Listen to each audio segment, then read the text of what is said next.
6 तारखेला 6 नोव्हेंबरला आपण ॲप्लिकेशन दिलेलं होतं शालेय गणवेश स्काउट गाईड संदर्भात. त्या संदर्भात एक झेडपीसीओ सरांनी चौकशी समिती तयार केलेली होती. त्या चौकशी समितीचा आज अहवाल आलेला आहे. चौकशी समितीचा मी फक्त तुम्हाला आज थोडक्यात निष्कर्ष जे चौकशी समितीने दिलेले आहेत ते निष्कर्ष सांगते. पहिलं, चौकशी समिती म्हटले जिल्ह्यातील गणवेश पात्र 1113 शाळांपैकी फक्त 291 शाळांना मुख्याध्यापकांनी पुरवठा आदेश सादर केलेले आहेत. उर्वरित शाळेला कुणी दिले हे स्पष्ट होत नाही असं चौकशी समितीचं म्हणणं आहे. तसेच गणवेश शिलाई काम शालेय समिती व मुख्याध्यापक स्थानिक स्तरावर व स्थानिक बचत गटांना अपेक्षित असताना जिल्ह्यातील सर्व शाळांनी जिल्ह्याबाहेरील पुरवठादारांना काम दिल्याचे दिसून येत आहे. त्याच्यामधले 3 पुरवठादार दाखवलेले आहेत, जे तिन्ही सोलापूर जिल्ह्यातले आहे. समर्थ महिला मंडळ कुचनगर सोलापूर, माऊली महिला स्वयंसहाय्यता बचत गट भद्रावती पेठ सोलापूर, समर्थ महिला स्वयंसहाय्यता बचत गट सोलापूर. तसेच तिसरा मुद्दा, वरील प्रमाणे धाराशिव जिल्ह्याबाहेरील सोलापूर येथील संस्थांना हे काम देण्यात आलेलं आहे. तसेच यांनी म्हटलं आहे की नमूद केलेल्या स्थानिक बचत गट तसेच स्थानिक पातळीवर हे बचत गटांना काम देण्यात यावं असा शासनाचा GR असून लेखी नकार कुठल्याही प्रकारचे घेतलेले नाहीत. बचत गटांचे स्थानिक बचत गट काम करण्यास तयार नसल्याबाबतचे लेखी नकार पत्र घेतलेबाबत कुठलाही पुरावा चौकशी समिती दरम्यान दिलेला नाहीये त्याने. तसेच महाराष्ट्र प्राथमिक शिक्षण परिषद मुंबई यांच्याकडील मार्गदर्शन पत्र 5 जून 2024 मुद्दा क्रमांक 10 आणि 11 नुसार स्थानिक कामगार तसेच महिला बचत गट यांना देणे अपेक्षित होते, परंतु सदर अटीचे पालन झाल्याचे दिसून येत नाही. वेळोवेळी सूचना देऊनही केंद्र प्रमुखामार्फत शालेय शिक्षण समितीला कापड वाटप केल्याबाबत केंद्र प्रमुखांचा जबाब सादर केलेला नाही. म्हणजे याच्यातून स्पष्ट होतंय की टोटल GRचा उल्लंघन केलेलं आहे. याच्यामध्ये कुठल्याही स्थानिक लोकांना ग्राह्य धरलं गेलं नाहीये. 1113 शाळा आहेत जिल्ह्यातल्या, ज्या शाळांचे टोटल युनिफॉर्म सोलापूरला देण्यात आले आणि चौकशी समिती दरम्यान फक्त 291 लोकांनी माहिती दिली की बाबा आमच्याकडे हे आम्ही यांना दिल्याचं आमच्याकडे कागदोपत्री पुरावा आहे, परंतु बाकी कुणीही सादर केलेला नाहीये मुख्याध्यापकांनी. सुरुवातीला ह्यांनी म्हटलं ते केंद्र प्रमुखांनी वाटप केलं. केंद्र प्रमुखाचं कुठलंही डॉक्युमेंट्स त्यांनी चौकशी समिती दरम्यान सादर केलेलं नाही. तसेच त्यांनी जे गोष्टी सांगितल्या टोटल वेगळ्या दिलेल्या आहेत आणि स्पष्ट निष्कर्ष आहेत की पूर्णपणे GRचं उल्लंघन करून संगमताने, मी म्हणेन संगमताने 8 गट शिक्षण अधिकारी तसेच शिक्षण अधिकारी यांनी मुख्याध्यापकांना प्रेशर देऊन हे काम सोलापूरला पाठवलेलं आहे. मी या आजच्या प्रेस कॉन्फरन्सच्या माध्यमातून मी सर्व मुख्याध्यापकांना देखील म्हणते की मला कोणत्याही मुख्याध्यापकांवर आक्षेप नाहीये, कारण मुख्याध्यापकांना ह्या गोष्टीमध्ये विचारात घेतलेलं नव्हतं. परंतु आता सगळं काही त्यांनी फोडलंय भांड ते मुख्याध्यापकांवर फोडलेलं आहे की आम्ही कुठलाही गट शिक्षण अधिकारी आणि शिक्षण अधिकाऱ्यांनी आम्ही कुठलंही असं काम केलेलं नाहीये. हे जे काम केलंय याला पूर्णपणे जबाबदार आहे शालेय समिती, म्हणजेच मुख्याध्यापक जबाबदार आहेत. त्यामुळे मी पत्रकार बांधवांना तुम्हाला हे पण म्हणेन की तुम्ही स्वतः पण प्रत्येक शाळेमध्ये काही मुख्याध्यापकांना जे तुमचे असतील त्यांना पण तुम्ही त्यांची बाईट घ्या की कळू द्या की खरंच मुख्याध्यापकांनी कापड बघितलाय का, किती मीटर शाळेला दिला होता, खरंच त्यांनी त्या सोलापूरच्या गारमेंटचं नाव तरी ऐकलंय का, त्या सोलापूर गारमेंटचा नंबर तरी त्यांच्याकडे आहे का, त्यांच्याकडे कधी दिलं, काय दिलं, लेखी कुठं आहे तुमच्याकडे, अख्ख्या जिल्ह्याचे तालुका स्तरावर जे युनिफॉर्मचा कपडा आला होता त्याचं वाटपपत्र कुणाकडे आहे, काहीच नाहीये. तर त्यामुळे यांच्यावर कडक कारवाई झाली पाहिजे. परत यांनी असं केलं नाही पाहिजे. म्हणून आज ही आपण पत्रकार परिषद घेतो. आज माझ्यासोबत बरेच बचत गटातल्या महिला आलेल्या आहेत ज्या शिलाईचं काम करतात. त्यांना माहिती देखील नाही. विचारलं का माझ्या बचत गटातल्या महिलांना आमच्या की तुम्ही काम करायला इच्छुक आहात नाही आहात, म्हणजे तुम्ही स्वतःच निष्कर्ष काढला की आम्ही धाराशिव जिल्ह्यातल्या सगळ्या महिला आम्ही ना करते, म्हणजे काय म्हणतात आता आम्ही केपेबलच नाहीयेत, आम्ही कोणीही महिला केपेबल नाहीये, आम्ही स्थानिक पातळीवरचे कोणतेही व्यावसायिक आमच्याकडे केपेबल नाहीयेत, हे 8 लोकांनी ठरवलं आणि सोलापूरला दिलं. त्यामुळे यांच्यावर कडक कारवाई झालीच पाहिजे. कारवाईची मागणी कुणाकडे केली आणि काय पुढे काय करणार? हा, तर कारवाईची मागणी आम्ही संचालकांना देखील आता पत्र आम्ही हे करतोय. इतक्या दिवस माझ्याकडे हे अहवाल नव्हता त्यामुळे आम्ही कारवाई केली नव्हती. आज अहवाल आलेला आहे. या अहवालामार्फत आम्ही संचालकांना लोकायुक्त मध्ये तसेच आम्ही आता सर्व महिला मिळून कलेक्टर सरांना देखील निवेदन देणार आहोत की यांच्यावर तुम्ही कारवाई केली पाहिजे म्हणून. याच्यामध्ये खरंच कोण दोषी आहे त्याची चौकशी खोलपणे झाली पाहिजे. खरंच मुख्याध्यापकांनी ऑर्डर दिले आहेत का, दिले असतील तर मग त्यांच्यावर कारवाई करा. कारवाई नाही झाली तर पुढे काय करणार? कारवाई नाही झाली तर आम्ही मुख्यमंत्र्यांपर्यंत जाऊ, आम्ही सेक्रेटरी सरांपर्यंत जाऊ. आज आम्ही आता शिक्षण अधिकाऱ्यांकडे जाणार आहोत, त्यांना जाब विचारायला की तुम्ही पत्र काढले का. चौकशी 16 तारखेला झाली. तुम्ही म्हटलं होतं की आम्ही खाली गट शिक्षण अधिकाऱ्यांना पत्र काढू, त्यांची माहिती घेऊ. तुम्ही पत्र काढलेत का? बिलकुल काढले नाहीयेत. मी स्वतः 50 ते 60 वेळेस जेव्हा झेडपी मध्ये गेले त्यावेळेस आज माझ्या हे कागद हातात आलेले आहेत. म्हणजे हे अतिशय चुकीचं, म्हणजे हे सुशिक्षित लोकांना सुद्धा मूर्खात काढायचं चक्क काम करतात. सगळे गोल गोल उत्तर देत आहेत. जर सरांनी जर कारवाईचे आज पत्र काढले नाही तर आम्ही शिक्षण विभागाला देखील आज टाळा लावू. म्हणजे हे आम्ही खपून घेतलं जाणार नाही आमच्याकडून. मला एक सांगा, हा नेमका घोटाळा किती पैशाचा आहे? तर याच्यात दुसरं त्याला म्हणू शकतो, याच्यात नेमकं दोषी कोण आहे, कोण कोणाला पाठीशी आहे? याच्यामध्ये माझ्या अंदाजे मी 1,20,00,000 आहे. कारण एका युनिफॉर्मला 100 रुपये, म्हणजे आपल्या शाळेचे होते युनिफॉर्म 1,20,000 युनिफॉर्म होते. 100 रुपयांनी धरलं 1,20,00,000. यांनी म्हणजे ह्यांच्याच अधिकाऱ्यांनी, ह्यांच्याच ऑफिसमधल्या काही लोकांनी मला अशी माहिती दिलेली आहे की 30% पैसे घेतले. म्हणजे 70 रुपयाला युनिफॉर्म शिवायला दिलाय आणि वरचे 30 रुपये यांचे. म्हणजे जिल्ह्यात जर हे कळालं असतं तर ह्यांचं सगळीकडे कळालं असतं, म्हणून यांनी एक खटा सगळा कारभार केला. याच्यामध्ये मुख्य दोषी आहेत 8 गट शिक्षण अधिकारी आणि शिक्षण अधिकारी म्हणतात माझं कुठेही साईन नाहीये. पण जर मग तुम्ही नियंत्रण का नाही ठेवलं? तुम्हाला वारंवार आम्ही म्हणत होतो की सर असं झालंय, तसं झालंय, सगळं सोलापूरला चाललंय. मग शिक्षण अधिकाऱ्यांनी गट शिक्षण अधिकाऱ्यांवर नियंत्रण ठेवायचं काम होतं. कारण तालुका लेवलला पैसे आले, तालुक्या लेवलला कपडा आलेला आहे. जर मग आम्हाला तुम्ही 8 ठिकाणी फिरवताय आणि सगळे 8 लोक चुकीची उत्तर देत आहेत, मग आम्ही जाणार कुणाकडे? झेडपी सीओ सरांच्या मागे लावून सीओ सरांनी त्यामध्ये तत्परता दाखवली. त्यांच्या पुढाकारामुळे कमीत कमी ही चौकशी समितीचा अहवाल आला, जो कडक शब्दात सांगतोय की टोटल संगमताने झालेला आहे आणि जीआरचं टोटल उल्लंघन झालेलं आहे. तर त्यामुळे मला असं म्हणायचं की खरंच मुख्याध्यापकांनी दिलंय का? चौकशी करा, सखोल चौकशी करा. जर मुख्याध्यापकांनी दिला असेल तर मग ते दोषी असतील. पण माझ्या माहितीच्या अंदाजे, म्हणजे मी सर्व मुख्याध्यापकांना परत मी म्हणते की माझा कोणत्याही मुख्याध्यापकांवर जिल्ह्यातल्या आक्षेप बिलकुल नाही. कारण त्या बिचाऱ्यांना माहितीच नाहीये, त्यांनी कपडाच बघितला नाही तर मी त्यांचं नाव नाही घेणार. पण हे जे झालंय ते तालुका स्तरावरून जिल्हा लेवलला झालेलं आहे. ज्यानंतर शासन निर्णयाप्रमाणे याची जी जबाबदारी आहे ती म्हणजे ह्या मुख्याध्यापकांची आहे, शालेय व्यवस्थापन बरोबर.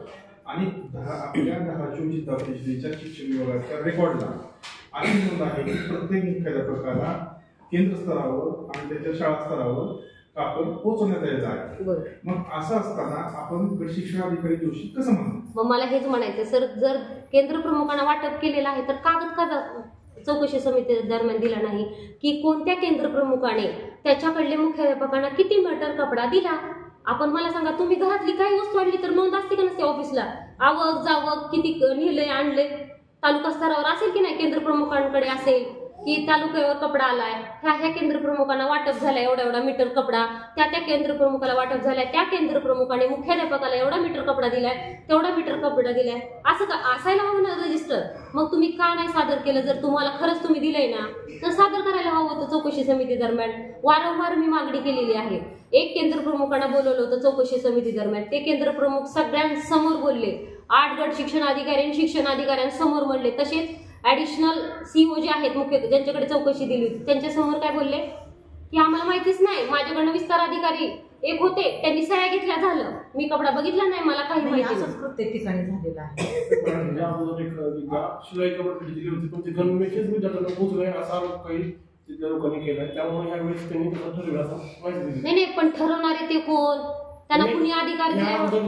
आपल्याकडे बचत गटांना कामं मिळाली होती, जे आपण त्यांना कपडे शिवून दिलेत का? अगोदर जे बचत गटांना म्हणताय तुम्ही सर की बचत गटांना आधी दिले, त्यांनी दिले नाही, तुम्ही त्याची माहिती घ्या. मी त्याच्या संदर्भात पण ऍप्लिकेशन दिलं होतं. जेव्हा महिला आर्थिक विकास महामंडळाला युनिफॉर्म दिलते का, त्याच्यातले सुद्धा 90% युनिफॉर्म सोलापूरला गेले होते. दिव्य मराठीने पण बातमी लावलेली आहे. पत्रकारांनी तुम्ही बातमी, तुम्हाला पण माहिती असेल, तो ऍप्लिकेशन पण दिलेला आहे. म्हणजे जर शांत बसलं तर हा कार्यक्रम कंटिन्यू चालणार आहे, कुणी बोलणार नाही. का तर ह्यांची संघटना आहे आज देखील त्यांच्या संघटनेच्या बळावर जर तुम्ही कुणाला प्रेशराईज करत आहात, अतिशय चुकीचं काम आहे.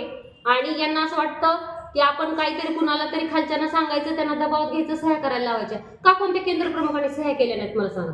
महिला विकास मंडळाची जी पहिली गणवेश होती त्या गणवेशामध्ये त्यांनी काय केलं, 4 तालुक्यातले गणवेश सोलापूर जिल्ह्यातल्या टेक्स्टाईलला दिले. ह्याच त्यांना दिले. काही गणवेश आपल्याला पण दिले होते. मग असं असताना टेक्स्टाईलला दिलेले आहेत, मग ते पण बचतगटांना द्यावं असं असतं, त्याच्यामुळे तुमच्या टेक्स्टाईलला दिलेले आहेत. बरोबर. मग ह्याच्या विरोधात आपण म्हणजे काय आवाज उठवला नाही? मग मी ते सांगते, तेव्हा सुद्धा मी आवाज उठवला होता. माझं कलेक्टर सरांकडे तक्रार आहे, तुम्ही ऍप्लिकेशन बघा.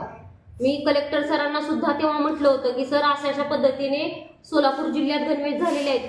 तुम्ही पण मी जी तक्रार दिली होती त्याची मला वाटतं दिव्य मराठीने पण दखल घेऊन तुम्ही पेपरमध्ये दिलेली असेल, दिव्य मराठीची पण. म्हणजे केली होती. कारवाई केली नाही, मग मी तुम्हाला तेच सांगते की जोपर्यंत ह्या ऑफिसमध्ये येऊन तुम्ही चक्रा मारत नाही तोपर्यंत तुमची कारवाई केली जात नाही. गेल्या वेळेस देखील दखल घेतली नाही, ह्या वेळेस मी 50 ते 60 वेळेस आले म्हणून ही कारवाई निष्कर्ष निघालाय. म्हणजे मला सांगा, प्रत्येकाला काम असतं. एवढ्या वेळ जर यायची वेळ आली, कोण सामान्य माणूस येणार आहे? कोण यांची चौकशी करणार आहे? कोण महिला येणार आहेत? आज मला सुद्धा स्वतःला असं वाटलं की मला नाही यायचं, मला नाही चौकशी करायची यांची. तुमच्या सामान्य माणसाला त्रास. जिल्हाधिकाऱ्यांना निवेदन दिलेलं आहे मी की अशा प्रकारे सगळ्या जिल्ह्याचा कपडा सोलापूरला गेलाय. दुसऱ्या वेळेस पण त्यांनी तेच केलं सगळ्यांनी मिळून. म्हणून मी आज हे जे पत्र द्यायचं रिझन आहे ना, हे दुसऱ्या वेळेस आहे. आणि हे मला स्वतःला सुद्धा असं वाटलं की इथं येणं अतिशय चुकीचं आहे. म्हणजे ह्या प्रकरणावर नियंत्रण आहे का नाही? मग आता मला सांगा, हे सगळं दोनदा होतंय तर काय नियंत्रण समजायचं?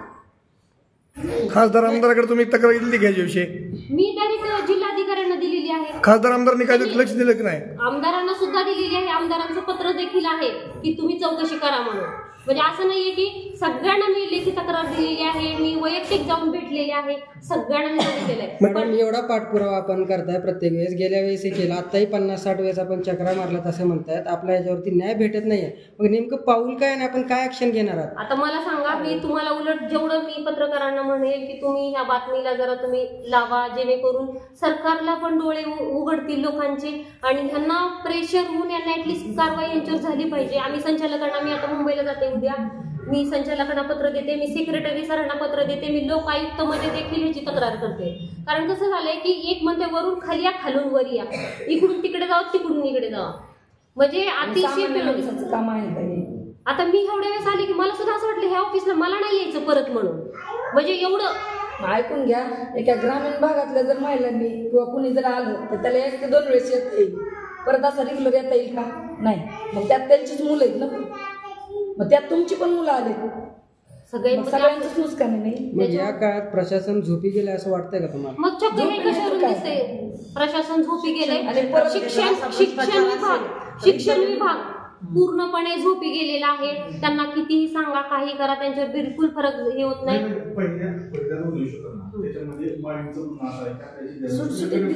बचत गट नाहीये. बचत गट नसल्यामुळे आम्ही टेक्स्टाईलला तो. आता मला सांगा, कशावरून दुसऱ्या कसं काय बचत गट होती? मग मला हे सांगा, आपल्याकडे साधी सरळ गोष्ट आहे, यंत्रणा आहेत ना. महिला आर्थिक विकास महामंडळ एक यंत्रणा आहे, महिला आर्थिक विकास महामंडळ एक यंत्रणा आहे, उमेद एक यंत्रणा आहे. बचत गटांकडेच यंत्रणा नाही शिवायची. मग मला हेच म्हणायचंय, का पत्र का दिलं नाही तुम्ही? अख्खा जिल्ह्यात एक पण नाहीये का? म्हणजे हे उलट आपलं म्हणजे त्यांचं जर म्हणणं असेल तर त्यांनी लेखी द्यावं की बाबा ह्या जिल्ह्यात कुणीच तयार नाही, आम्ही सगळे नाकारते ह्या जिल्ह्यात. असाच अर्थ झाला ना. तुम्ही एखादं पत्र दिले का उमेदला, महिला बचत गटांना पत्र दिलंय का की बाबा तुमच्या कोणत्या महिला इच्छुक नाहीये आहेत असं काही दिलंय का? जर त्यांनी पत्र दिलं असतं तर आपल्याला कळालं असतं ना की बचत गटाच्या महिला इच्छुक नाहीयेत. म्हणजे मी तेव्हा देखील फॉलोअप घेतला, मला म्हटले की बचत गटांना काम देण्यात येईल. बचत गटाला देण्यात येईल, चांगली गोष्ट आहे ना की जिल्ह्यात एवढे बचत गट आहेत, देत आहेत. आणि गपचूप रात्रीतून कपडा गेला कुठे? सोलापूरला. मग याच्यात सगळ्याचं संगणमत असं तुम्हाला वाटत नाही का? सत्ताधार आणि विरोधकाचं सगळ्यांचं संगमत आहे. म्हणूनच माझं म्हणणं आहे की कोणी पण असू द्यायचं, चौकशी झाली पाहिजे आणि खरं कोण दोषी यायचं कळायला पाहिजे. कुणी याचं खाल्लंय गबाळ, म्हणजे गबाळ खाऊनच कार्यक्रम झालेला आहे. एकटं कुणीच करू शकत नाही. एवढं मोठं कसं काय रिस्क घेईल अख्ख्या जिल्ह्याचं? 1,20,00,000 10 लाखाचं काम असेल तर टेंडर निघतात का? निघत असेल, तुम्हाला माहिती असेल 9-10 लाखाच्या कामाला आणि 1,20,00,000 त्याचा विचारणार ना.